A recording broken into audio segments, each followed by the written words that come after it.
الحمد لله وكفى وسلام على عباده الذين اصطفى أما بعد أعوذ بالله من الشيطان الرجيم بسم الله الرحمن الرحيم قال ألم أقل لك إنك لن تستطيع معي صبرا صدق الله العظيم۔ بارگاہ خداوندی میں ہم شکریہ بجا لاتے ہیں کہ اللہ تعالیٰ نے ہمیں تراویح پڑھنے کی توفیق دی اور ساتھ میں کلام مجید کچھ دیر کے لیے پڑھنے سمجھنے کی توفیق عطا فرمائے۔ اللہ ہماری ان ٹوٹی پھوٹی عبادتوں کو قبول فرمائے، آمین یا رب العالمین۔ یہ 16واں پارہ ہے جس میں سورہ کہف ختم ہوتا ہے تو سورہ طٰہٰ کی شروعات ہوتی ہے۔ اللہ تعالیٰ نے سب سے پہلے جس آیت سے اس پارے کی شروعات کی، یہ اصل میں حضرت خضر علیہ السلام کا قول ہے، جو موسیٰ علیہ السلام سے پھر ایک بار کہتے ہیں کہ موسیٰ میری صحبت کو آپ برداشت نہیں کر سکو گے۔ موسیٰ علیہ السلام بار بار سوال کرنے پر خضر علیہ السلام بار بار یہی بات دہراتے ہیں کہ آپ میرے ساتھ ٹھہر نہیں سکتے۔ آخر میں ان کاموں کی حکمت بتا کر کہ خضر علیہ السلام نے بچے کو کیوں قتل کیا، ناؤ کو کیوں خراب کیا، بھوک لگنے کی حالت میں بھی لوگوں سے کھانا مانگنے کی جگہ کھانا کھانے کی تیاری میں لگنے کی بجائے دیوار کیوں درست کیا، اس کی تعبیر بیان کی۔ اس میں ایک بات جو اللہ تعالیٰ بیان کرتے ہیں وہ اصل میں آپ کے گوشے گزار کرنا چاہتا ہوں۔ قصہ تو ہم بار بار سنے ہی۔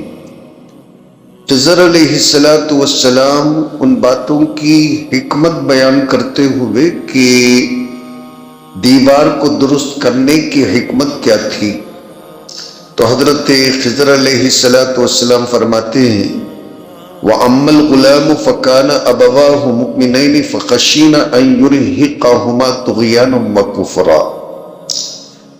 یہ جو دیوار ہے اس کے نیچے خزانہ اور دولت چھپی ہوئی رکھی ہے جو ایک یتیم بچوں کے باپ نے اس کے اندر چھپا کے رکھا ہے، اور میں اس بات سے ڈرتا ہوں کہ کہیں دوسرے لوگوں کے کافروں کے ظالموں کے ہاتھ نہ لگ جائے۔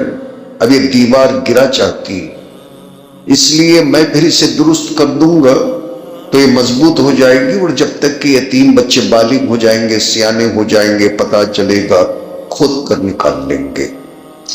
یہ بات تو سب کو سمجھ میں آتی ہے، مگر اللہ تعالیٰ نے یہاں ایک بات بیان کیا ہے اور اس کی طرف ہمیں توجہ دینا ہے۔ فَكَانَ أَبَوَاهُ مُؤْمِنَيْنِ، ان یتیم بچوں کے جو ماں باپ دونوں ہیں نا، وہ اللہ کی نظر میں مسلمان ہیں۔ جبھی تو اتنے دونوں پیغمبر بھوکے رہ کر بھی ان کی خدمت میں اللہ تعالیٰ نے جوڑا ہے۔ اس سے ہمیں پتہ چلتا ہے وراثت اصل میں اللہ پہنچانا چاہے تو پہنچتی ہے۔ ماں باپ مسلمان ہیں، بچے یتیم ہونے کے باوجود بھی موسیٰ جیسے پیغمبر سے اللہ کام لیتا ہے، خضر علیہ السلام جیسے پیغمبر سے اللہ کام لیتے ہیں، اور وہ کام اس لیے لیتے ہیں کہ ان یتیم بچوں کے ماں باپ اللہ کی نظر میں مسلمان ہیں، اور اس بات کو اللہ نے خضر علیہ السلام کو بتایا۔ اور اسی طریقے سے جو کشتی کو حضرت خضر علیہ السلام نے خراب کر دیا، اس کے تعلق سے بھی قرآن کے اندر اللہ تعالیٰ فرماتے ہیں کہ اس کے جو ماں باپ ہیں وہ بھی مسلمان ہیں، اور اس کی وجہ سے اللہ تبارک و تعالیٰ نے اس کی حفاظت کا بندوبست فرمایا۔ تو ایمان والوں کی جو پراپرٹی ہوتی ہے اللہ تعالیٰ اسے ضائع کرنے نہیں دیتے۔ مسلمانوں کی اللہ تعالیٰ کے ہاں بہت بڑی قدر ہے اور ان کے مال کی بڑی قدر ہے، مگر مسلمان ایمان کی قدر نہ جاننے کی وجہ سے مال بھی تلف ہو جاتا ہے اور جان بھی تلف ہو جاتی ہے۔ اس قصے کے اندر اللہ تعالیٰ ہمیں یہی سبق دینا چاہتا ہے کہ اگر مسلمان چاہے رہے یا نہ رہے، مسلمان بن کر رہے تو ان کے بچے بظاہر یتیم ہوتے ہیں مگر اللہ تعالیٰ ان کی نگرانی کرتے ہیں۔ اس بات کی ہمت ہمیں موسیٰ علیہ السلام اور خضر علیہ السلام کے قصے میں ملتی ہے۔ یہودیوں نے نبی اکرم صلی اللہ علیہ وسلم سے ذوالقرنین کا قصہ پوچھا۔ حضور صلی اللہ علیہ وسلم نے اس پارے کے اندر، اس سورت کے اندر ذوالقرنین کا قصہ سنایا۔ یاجوج ماجوج فساد برپا کرتے تھے تو ذوالقرنین کو اللہ تعالیٰ نے مقرر کیا اور پھر سد سکندری، بہت بڑے سیس پلائی ہوئی دیوار کو بنا کر ہمیشہ کے لیے سد باب کر دیا۔ اس کے طویل قصے کو اس پارے کے اندر اللہ نے ذکر فرمایا۔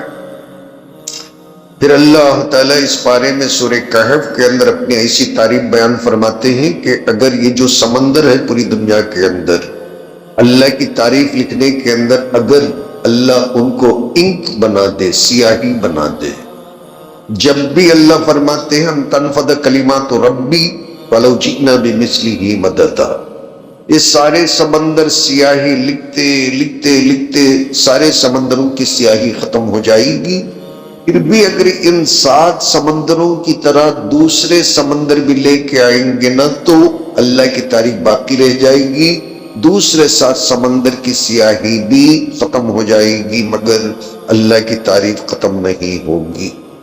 حضور صلی اللہ علیہ وسلم سے اللہ نے فرمایا کہ آپ کہہ دیجئے کہ میں تمہاری طرح کا انسان ہوں دیکھنے میں، مگر اللہ تعالیٰ میری طرف وحی نازل فرماتے ہیں میرا اور تمہارا پروردگار ایک ہے۔ پھر جو بندہ یہ آرزو امید رکھتا ہے اللہ سے ملاقات اور دیدار کرنے کی قیامت میں جنت میں، تو اسے چاہیے کہ وہ نیک اعمال کرے، اور شرط یہ ہے کہ وہ اللہ کی عبادت میں کبھی شرک نہ کرے۔ اس کنڈیشن کے ساتھ اللہ تعالیٰ اپنا دیدار دکھانے کا قرآن کے اندر اعلان فرماتا ہے۔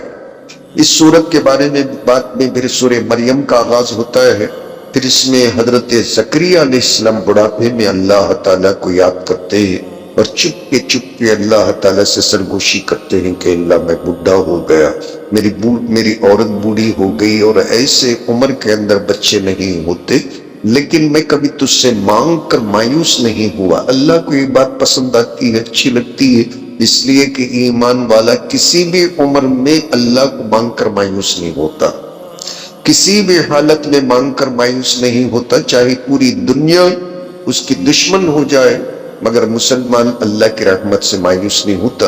یہ سبق اللہ تعالیٰ ہمیں سورہ مریم کے اندر سب سے پہلی آیتوں میں حضرت زکریا کی دعا سے دیتا ہے، اور پھر اللہ نے اس میں کئی پیغمبروں کا ذکر فرمایا۔ مریم علیہ السلام کا ذکر فرمایا کہ اللہ نے ان کو بغیر شادی کے عورت بنایا، بغیر شادی کے اللہ تعالیٰ نے ان کو اماں بنایا، اور حضرت مریم علیہ السلام کی پاکیزگی کو بیان فرمایا۔ حضرت عیسیٰ علیہ السلام جب پیدا ہوئے تو کئی معجزے عطا فرمایا، اس کا ذکر اس میں اللہ نے بیان فرمایا۔ اور پھر یہاں قادیانیوں کے تعلق سے بھی بات ملتی ہے مگر ان تفصیلات میں جانے کا موقع نہیں ہے۔ پھر اللہ تعالیٰ نے سورہ مریم کے اندر ابراہیم علیہ السلام کے آزر کا قصے کو بیان فرمایا۔ انہوں نے تبلیغ کی، باپ نے انکار کیا، پتھراؤ کرنے کی دھمکی دی، وہ گھر سے باہر نکل گئے اور کئی تکلیفوں کو جھیلنے کے بعد میں آخر میں نمرود کے ہاتھ لگے، بہت بڑی قربانیاں دی۔ علامہ اقبال کہتا ہے آج بھی ہو ابراہیم سا ایمان پیدا، آگ کر سکتی ہے اندازے گلستان پیدا۔ تو ابراہیم علیہ السلام اللہ کے خلیل ہیں، جگہ جگہ اللہ نے ابراہیم کا ذکر فرمایا۔ پھر ان کے فرزند ارجمن حضرت اسماعیل علیہ السلام کا قصہ بیان فرمایا، حضرت ادریس علیہ السلام کا قصہ ذکر فرمایا۔ اور پھر اللہ تعالی بندوں کو اتنا سب کچھ کرنے کے بعد بھی یقین نہ ہو کر جو لوگ کہتے ہیں وہ یقول الانسان اذا ما مت لسوف اخرج حیا، پھر بھی بندے کو شک ہے کافر کو کہ کیا میں جب مر جاؤں گا، مٹی پلید ہو جاؤں گا، تو کیا اللہ قبر سے دوبارہ مجھے زندہ کریں گے؟ اللہ فرماتے ہیں وَلَا يَذْكُرُ الْإِنسَانُ خَلَقْنَاهُ مِن قَبْلُ وَلَمْ يَكُ شَيْئًا، کہ انسان یہ بھول گیا، یاد نہیں کہ جب وہ کچھ بھی نہیں تھا تو میں نے اسے ایک گندے پانی کے قطرے سے انسان بنایا۔ وَرَبِّكَ، تیرے رب کی قسم، تیرے رب کی قسم ہے، میں ضرور بالضرور ان کو بھی، شیاطین کو بھی حشر کروں گا اور پھر جہنم کے اطراف ان کو اوندھ ملا کر کھڑا کروں گا۔ یہ اللہ نے اپنی ذات کی قسم کھائی، اور اللہ کو اتنا غصہ ہے بار بار سوال کرنے پر کہ مرنے کے بعد پھر زندہ ہوں گے، پھر زندہ ہوں گے۔ قبر کھود کر دیکھو، اس میں کچھ بھی نظر نہیں آتا ہے، اور بندہ نظر نہیں آتا تو دوبارہ زندہ کیسے ہوتا ہے؟ اب اللہ نے قسم کھا لی، فَوَرَبِّكَ، زندہ کرنے پر تیرے رب کی قسم ہے۔ اور جب کچھ بھی نہیں تھا، دونوں کے ملنے کی وجہ سے اللہ ایک گندے پانی کے قطرے سے تجھے بنائے۔ اللہ کی قدرت ہے، اگر قبر کو حکم دے تو سارے اجزاء کو اللہ تعالیٰ اس کے اندر جو کیمیائی کیمیکل اجزاء ہو سکتے ہیں ان تمام کو جما سکتا ہے۔ جیسے اماں کے پیٹ میں بھی کیمیکل کو ہی تو اللہ تعالیٰ جمع کر کے انسان کو پیدا کرتا ہے۔ یہ ساری چیزیں اللہ جانتے ہیں، اور اللہ کو بڑی چڑ چڑ کے آئی، اور اللہ تعالیٰ نے فرمایا منکم الا واردھا کان علی ربک حتما مقضیا، جہنم سے تم میں ہر ایک کو گزارنا ہے، اور اللہ تعالیٰ نے قسم کھا کر یہ فیصلہ کر لیا ہے۔ اللہ نے فیصلے پر قسم کھایا ہے۔ کوئی تو فیصلہ کرنے کے بعد میں پین توڑ دیتا ہے، اللہ تعالیٰ فیصلہ کھا کر قسم کھا لیا ہے، فیصلہ کر کے میں ایسا کر کے رہوں گا۔ اور اللہ تعالیٰ نے پھر آخر میں بیان فرمایا جتنے لوگ گزر گئے، کیا ان لوگوں کی آواز تم لوگوں کو آہٹ سنائی دیتی؟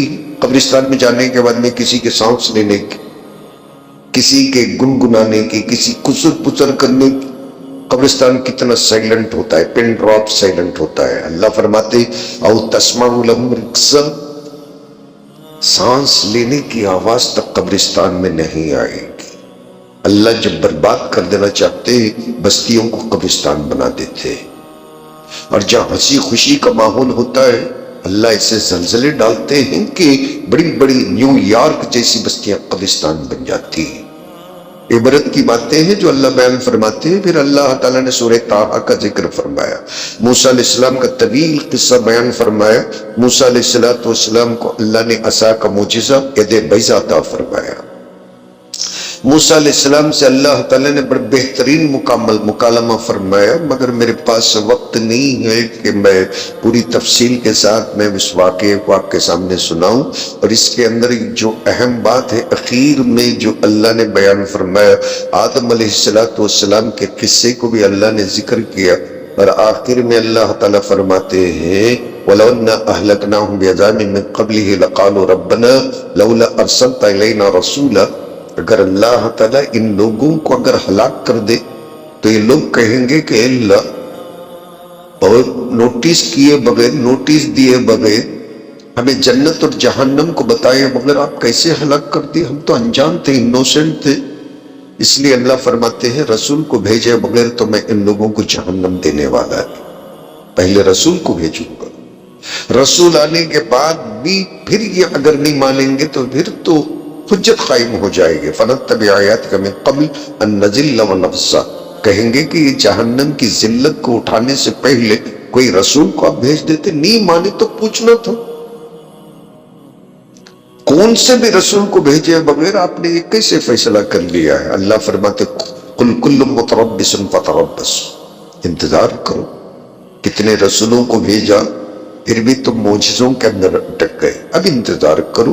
فَسَتَعْلَمُونَ مَنْ أَصْحَابُ الصِّرَاطِ السَّوِيِّ وَمَنِ اهْتَدَىٰ، ان قریب آنکھیں بند ہو کر قبر میں کھلنے کے بعد پورے کی پوری باتیں صاف ہو جائے گی، پلسٹر کی چشمے کی ضرورت نہیں، اتنا کھلا دیکھے گا۔